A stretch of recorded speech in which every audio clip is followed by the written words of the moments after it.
Hello दोस्तों, आज हम लोग भारत की नदी सीखने की कोशिश करेंगे। भारत की नदियाँ दो तरह की नदियाँ होती है। पहला तो वो नदियाँ दो तरह की होती है, एक होती है राष्ट्रीय नदी, एक होती है अंतर्राष्ट्रीय नदी। राष्ट्रीय नदी उस नदी को कहते हैं जो किसी राष्ट्र में बहे, जैसे कि गंगा अंतर्राष्ट्रीय नदी है। यमुना, चंबल, सिंधु ये सब राष्ट्रीय नदी है। अंतर्राष्ट्रीय नदी उस नदी को कहते हैं जो कि राष्ट्र के अलावा अंतर्राष्ट्रीय यानी कि विदेशों से भी बहे, जैसे कि सिंधु नदी, ब्रह्मपुत्र नदी, गंगा नदी, ये सब अंतर्राष्ट्रीय नदियां हैं। नदियां दो तरह की होती है, राष्ट्रीय नदी और अंतर्राष्ट्रीय नदियाँ। नदियों को हम लोग दो भागों में बांट के पढ़ेंगे। पहला उत्तर भारत की नदियाँ। उत्तर भारत की नदी देखिए, ये है उत्तर भारत की नदी, ये उत्तर भारत की नदी है ये सभी। और ये है दक्षिण भारत की नदी, ये सभी है दक्षिण भारत की नदी। दक्षिण भारत की नदी को हम लोग दो भागों में बांट के पढ़ेंगे। ये है अरब सागर में गिरने वाली नदियाँ और ये बंगाल की खाड़ी में गिरने वाली नदियाँ। और सबसे पहले हम लोग उत्तर भारत की नदी के साथ चलेंगे। सबसे पहले सिंधु नदी पढ़ेंगे। सिंधु नदी का उद्गम स्थल मानसरोवर झील है। मानसरोवर झील के सिंगी खबान से होता है। सिंगी खबान देखिए, मानसरोवर झील यहाँ से होता है सिंगी खबान से, और यहाँ से होते हुए भारत में प्रवेश करती है। अब भारत में प्रवेश करने के बाद ये लद्दाख और लद्दाख और जास्कर श्रेणी के बीच से होते हुए भारत में बहती है। और यह सिंधु नदी भारत में बहते हुए पाकिस्तान में चली जाती है। सिंधु नदी की कुल लंबाई 2880 किलोमीटर है। सिंधु नदी की कुल लंबाई 2880 किलोमीटर है, लेकिन भारत में इसकी लंबाई 1414 किलोमीटर है। भारत में इसकी लंबाई सिर्फ 1414 किलोमीटर है। सिंधु नदी की बहुत सी सहायक नदियाँ होती है जो कि दाएं तरफ और बाएं तरफ से मिलती है। दाएं तरफ किसे कहते हैं? अगर नदी इस तरफ जा रही हो, अगर नदी इस तरफ जा रही है तो इसका दायां कौन हुआ? ये ऊपर वाला इसका दायां तट है और ये वाली इसकी बायां तट हुआ। तो दाएं तट से मिलने वाली नदियां बहुत है। दाएं तरफ अफगानिस्तान से नदियां मिलती है, जिसमें कि है सियोक, काबुल, कुर्रम, गोमल, सिगार, गिलगिट, ये सभी दाएं तरफ से मिलती है सिंधु नदी में। और कुछ नदियां बाएं तरफ से मिलती है। बाएं तरफ से मिलने वाली नदियों में झेलम, चेनाब, रावी, ब्यास और सतलज नदियों का नाम आता है। तो हम लोग सभी एक एक करके सभी सहायक नदी के बारे में पढ़ेंगे। तो सबसे पहले झेलम नदी के बारे में पढ़ेंगे। झेलम नदी का उद्गम स्थल बेरीनाग के पास शेषनाग झील से होता है, जिसे कि पाकिस्तान में नीलम नदी या किशनगंगा नदी के नाम से जाना जाता है। यह चीना झेलम नदी जिसे भारत में इसे झेलम नदी के नाम से जाना जाता है और पाकिस्तान में इसे नीलम नदी के नाम से जाना जाता है।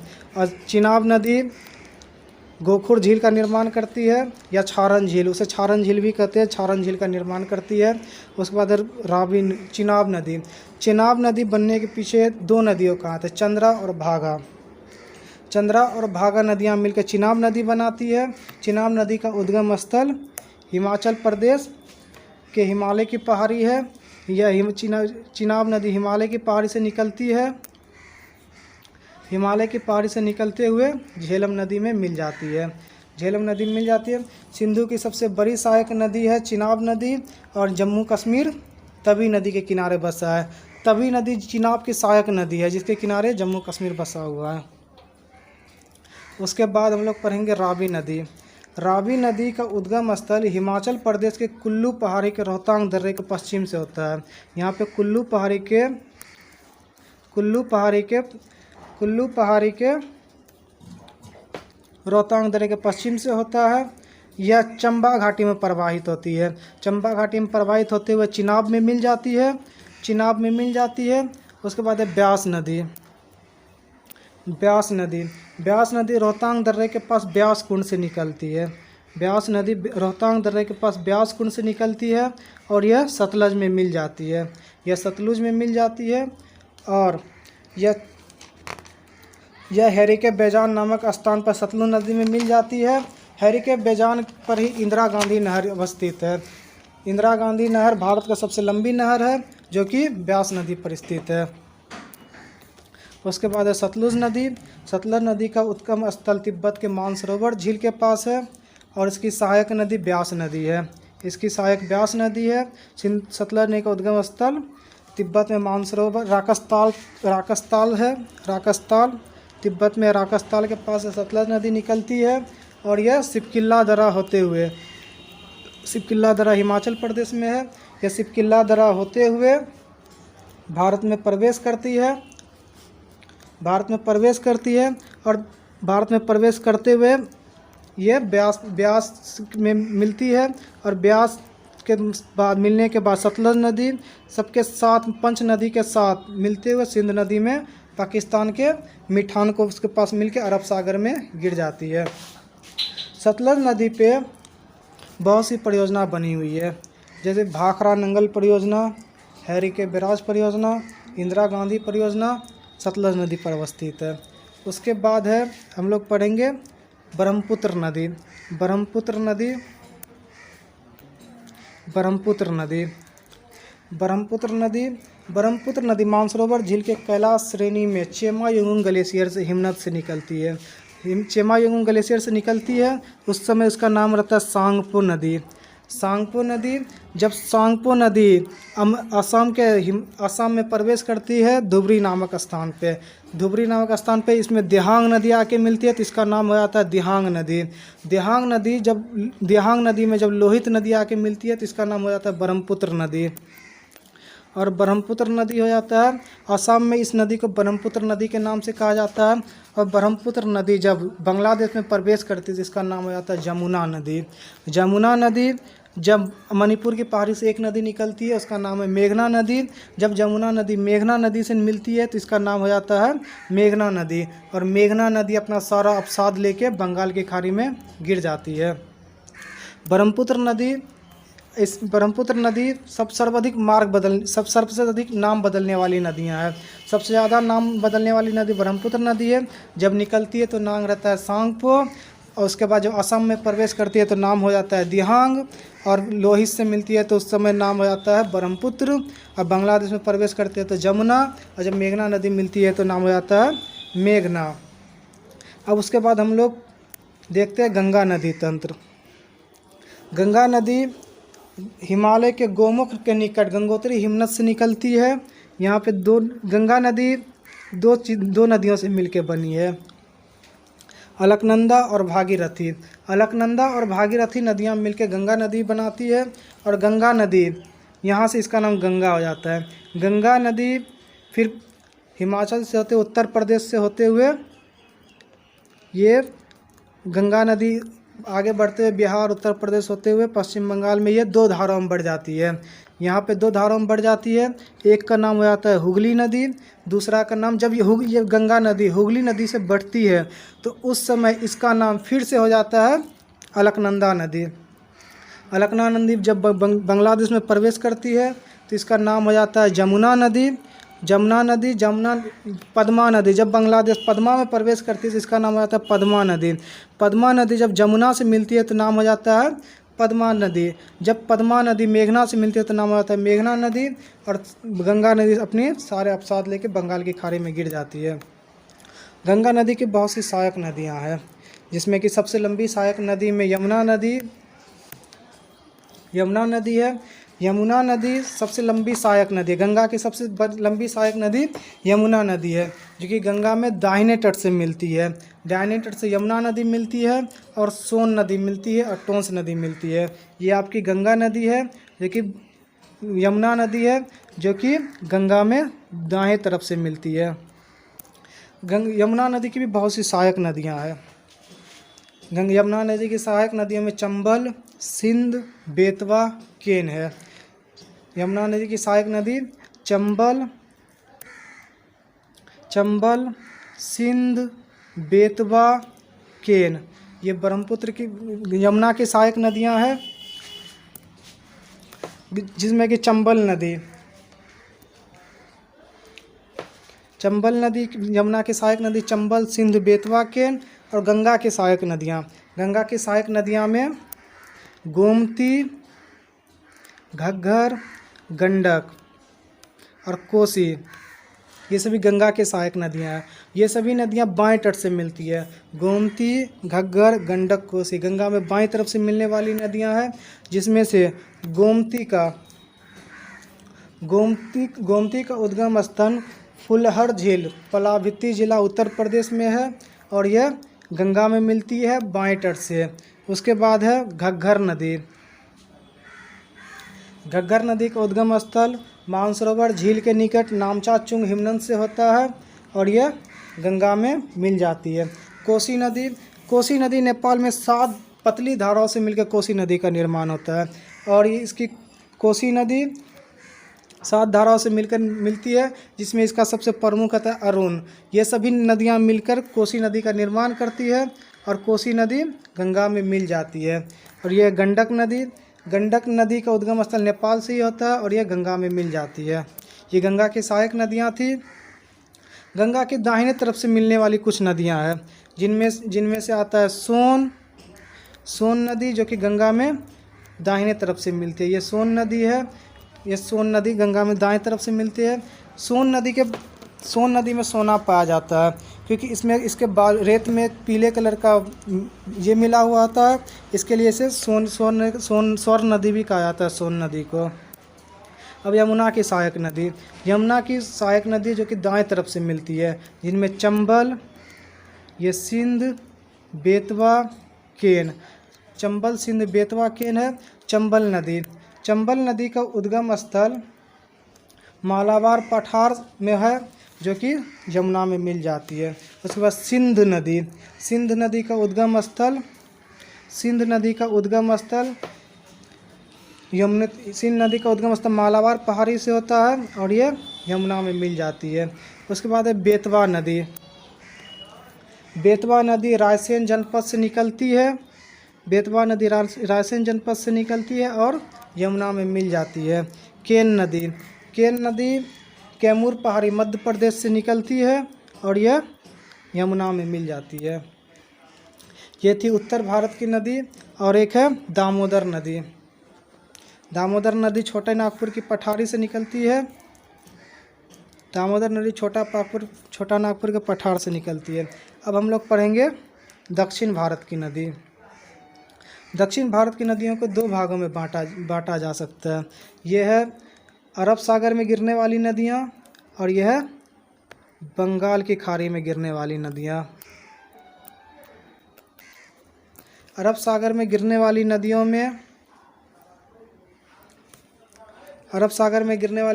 में नर्मदा, ताप्ती, श्रावती, मांडवी, ज्वारी, गंगा बेली, परियार और भरतपूजा है। एक एक करके सारी नदियाँ देखते हैं। और कुछ ऐसी भी नदी होती है जो कि अपने मुहाने तक पहुँचती ही नहीं है, बीच में ही लुप्त हो जाती है, जिसमें लूनी का नाम आता है। लूनी नदी अरावली पहाड़ी से निकलती है।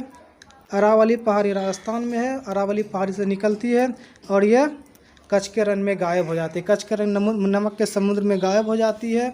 और दूसरी साबरमती नदी अहमदाबाद साबरमती नदी के किनारे स्थित है। साबरमती नदी अरावली श्रेणी से निकलती है और यह गुजरात में बहते हुए अरब सागर में गिर जाती है।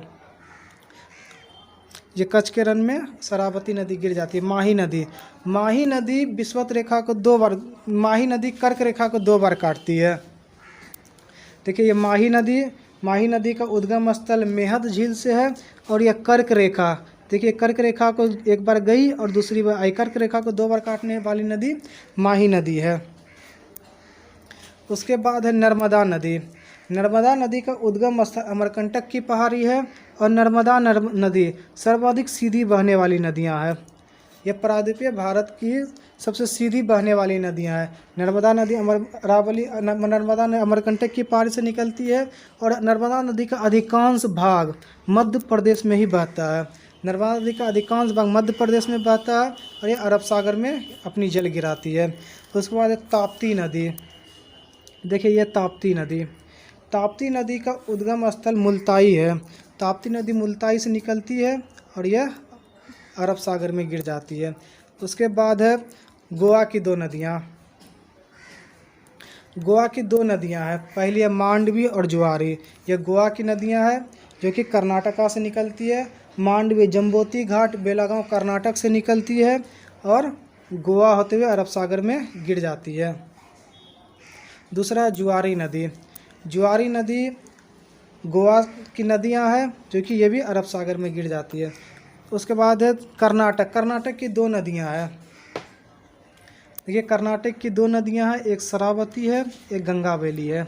कर्नाटक की दो नदियां, एक शरावती एक गंगावेली है।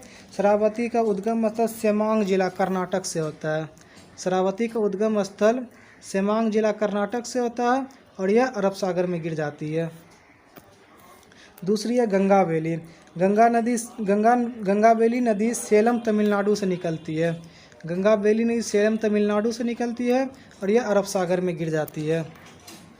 केरल की दो नदियां हैं, पहला परियार और दूसरा भरतपुजा। परियार नदी केरल की सबसे लंबी नदी है। यह परियार नदी अन्नामलाई पहाड़ी से निकलती है और यह अरब सागर में गिर जाती है। भरतपुजा नदी भी अन्नामलाई की पहाड़ी से निकलती है और बंगाल की खाड़ी में अरब सागर में गिर जाती है। अब एक बार फिर से देखते हैं अरब सागर में गिरने वाली नदियों का क्रम। पहली थी साबरमती, दूसरी साबरमती, दूसरी थी माही, उसके बाद है नर्मदा, उसके बाद है ताप्ती, उसके बाद है गोवा की दो नदियाँ मांडवी, दूसरी जुआरी, फिर कर्नाटक में बहने वाली शरावती, गंगावेली, उसके बाद परियार और भरतपुजा। ये सभी अरब सागर में गिरने वाली नदियाँ थी। अब देखेंगे बंगाल की खाड़ी में गिरने वाली नदियाँ। देखिए बंगाल की खाड़ी में गिरने वाली नदियाँ दक्षिण से उत्तर की तरफ चलते हैं। दक्षिण भारत की सबसे दक्षिणी नदी, भारत की सबसे दक्षिणतम नदी बेंगई नदी है। भारत की सबसे दक्षिणतम नदी बेंगई नदी है। बेंगई नदी भारत की सबसे दक्षिणी नदी है। बेंगई नदी बारसनद पहाड़ी से निकलती है। देखिए ये बेंगई नदी है, ये बारसनद पहाड़ी से निकलती है और बंगाल की खाड़ी में गिर जाती है। दूसरी है कावेरी नदी। कावेरी नदी ब्रह्मगिरी पहाड़ी से निकलती है जो कि तमिलनाडु में स्थित है और कावेरी नदी और बंगाल की खाड़ी में गिर जाती है। उसके बाद है पेल्लार नदी। पेल्लार नदी कोलार कर्नाटक से निकलती है। केलार कर्नाटक से निकलती है और बंगाल की खाड़ी में गिर जाती है। ये सभी नदियाँ नीलगिरी पहाड़ी से निकलती है और बंगाल की खाड़ी में गिर जाती है। उसके बाद है कृष्णा नदी। कृष्णा नदी का उद्गम स्थल महाबलेश्वर के पश्चिमी घाट से है। यह है कृष्णा नदी। कृष्णा नदी का उद्गम स्थल महाबलेश्वर के पश्चिमी घाट से है और यह बहते हुए बंगाल की खाड़ी में गिर जाती है। तो ये कृष्णा नदी है, बहते हुए बंगाल की खाड़ी में गिर जाती है। उसके बाद है गोदावरी नदी। गोदावरी नदी का उद्गम स्थल नासिक के त्रियंबकम गांव की पहाड़ी है। त्रियंबकम गांव की पहाड़ी से गोदावरी नदी निकलती है और बहते हुए बंगाल की खाड़ी में गिर जाती है। उसके बाद महानदी। महानदी उड़ीसा में बहती है। महानदी उड़ीसा में स्थित है। उसके बाद है स्वर्णरेखा नदी और माही नदी। स्वर्णरेखा नदी, यह दामोदर नदी, बांग्लादेश का शोक, बंगाल का शोक दामोदर नदी। देखिए दामोदर नदी है, ये दामोदर नदी पश्चिमी दामोदर नदी बंगाल की खाड़ी में गिर जाती है। उसके बाद है स्वर्णरेखा नदी। स्वर्णरेखा नदी बंगाल की खाड़ी में गिर जाती है। ये थी भारत की नदियाँ जो कि जैसे कि दो भागों में बांट के बताया गया था। उत्तर भारत की नदी और दक्षिण भारत की नदी। दक्षिण भारत की नदी बंगाल की खाड़ी में गिरने वाली नदी को एक बार फिर से देखते हैं। ये बेंगई नदी, उसके बाद कावेरी, पेल्लार, उसके बाद कृष्णा, गोदावरी, गोदावरी के बाद महानदी, फिर गोदावरी, उसके बाद स्वर्णरेखा और हुगली। जो नदी बंगाल की खाड़ी में गिरती है वो डेल्टा का निर्माण करती है। डेल्टा का आकार त्रिभुजाकार होता है। जब नदी अपने आखिरी अवस्था में होता है तो वह डेल्टा का निर्माण करती है। डेल्टा की आकृति त्रिभुजाकार होती है। बंगाल की खाड़ी में सब गिरने वाली सभी नदियाँ डेल्टा का निर्माण करती है और अरब सागर में गिरने वाली नदियाँ एस्चुरी का निर्माण करती है। ये थी भारत की नदी तंत्र जो कि मैंने समझाने का कोशिश किया।